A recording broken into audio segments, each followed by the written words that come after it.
दोस्त अक्सर नए नए स्थानों पर ट्रैकिंग के लिए जाते थे। इस बार उनका गंतव्य था काला पहाड़, एक ऊंचा काला पहाड़ जो घने जंगलों के बीच स्थित था। काला पहाड़ के बारे में गांव वालों ने कई कहानियां सुनाई थी। कहा जाता था कि यह पहाड़ शापित है और जो भी वहां गया वो कभी सही सलामत वापस नहीं लौटा। लेकिन रवि और उसके दोस्तों को ऐसी कहानियों पर यकीन नहीं था। वे मानते थे कि ये सब सिर्फ अफवाहें हैं। एक सुबह रवि, सनी, मोहन और राहुल ने अपना सामान पैक किया और काला पहाड़ की ओर निकल पड़े। जंगल का रास्ता घना और संकरी पगडंडियों से भरा था, लेकिन वे सभी उत्साहित थे। कुछ घंटों की पैदल यात्रा के बाद वे पहाड़ के आधार पर पहुंच गए। वहां पहुंचते ही जंगल की हवा अचानक से भारी लगने लगी। पेड़ धीरे धीरे झुकने लगे, जैसे कुछ अदृश्य शक्ति उन्हें दबा रही हो। रवि ने हंसते हुए कहा, यह तो बस हवा का असर है, चलो आगे बढ़ते हैं। बाकी दोस्तों ने भी उसकी बात का समर्थन किया और वे पहाड़ की चढ़ाई शुरू करने लगे। जैसे जैसे वे ऊपर चढ़ते गए, माहौल और भी अजीब होता गया। अचानक सनी को ऐसा लगा कि किसी ने उसके कंधे पर हाथ रखा है। वो चौंक कर पीछे मुड़ा, लेकिन वहां कोई नहीं था। उसने बाकी दोस्तों को बताया, लेकिन सबने इसे उसकी थकान का नतीजा बताया। राहुल बोला, तुम्हारा दिमाग खेल खेल रहा है सनी, इन सब चीजों पर ध्यान मत दो। लेकिन जैसे ही वे और ऊपर गए, उन्हें अजीब अजीब सी आवाजें सुनाई देने लगी। कभी किसी के चलने की आवाज, कभी किसी के हंसने की, तो कभी किसी के रोने की। अब उन्हें डर महसूस होने लगा था, लेकिन कोई भी इसे मानने को तैयार नहीं था। वे सब बस आगे बढ़ते जा रहे थे, जैसे कुछ अदृश्य ताकत उन्हें खींच रही हो। चोटी के करीब पहुंचते पहुंचते अंधेरा छा चुका था।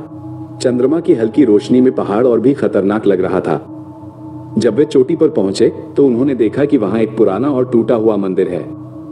मंदिर के चारों ओर टूटी फूटी मूर्तियां बिखरी पड़ी थी और उसके अंदर एक बड़ा शिला पत्थर था जिस पर काले रंग का निशान बना हुआ था।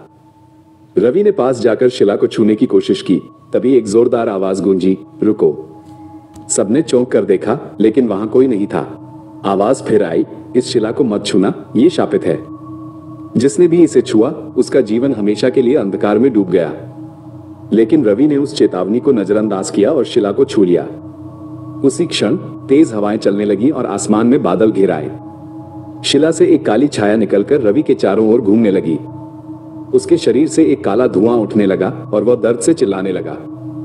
राहुल, मोहन और सनी ने उसे खींचने की कोशिश की, लेकिन उनकी पकड़ कमजोर पड़ती गई। रवि के चेहरे पर डर और पीड़ा साफ झलक रही थी। उसकी आंखों में एक अजीब सी चमक थी, मानो उसकी आत्मा किसी और जगह खींची जा रही हो।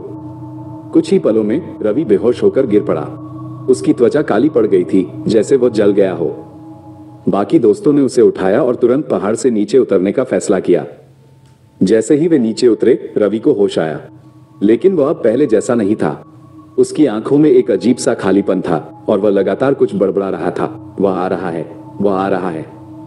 गांव पहुंचकर रवि को अस्पताल ले जाया गया, लेकिन डॉक्टरों को उसकी हालत समझ नहीं आई। वो पूरी तरह से ठीक दिख रहा था, पर मानसिक रूप से टूट चुका था। उसकी बातें अब और डरावनी हो चुकी थी। वो कहता था, काला पहाड़ का शाप है, उसने मुझे चुन लिया है। कुछ दिन बाद रवि अचानक से गायब हो गया। लोग कहते हैं कि उसने रात में फिर से काला पहाड़ की ओर जाने की कोशिश की और तब से उसे किसी ने नहीं देखा। गांव वाले अब और भी डर गए थे। काला पहाड़ की ओर अब कोई जाने की हिम्मत नहीं करता। रवि की कहानी अब एक चेतावनी बन चुकी थी, कभी भी उस पहाड़ की शिला को मत छूना। Subscribe Virgin Life for more entertainment and moral stories.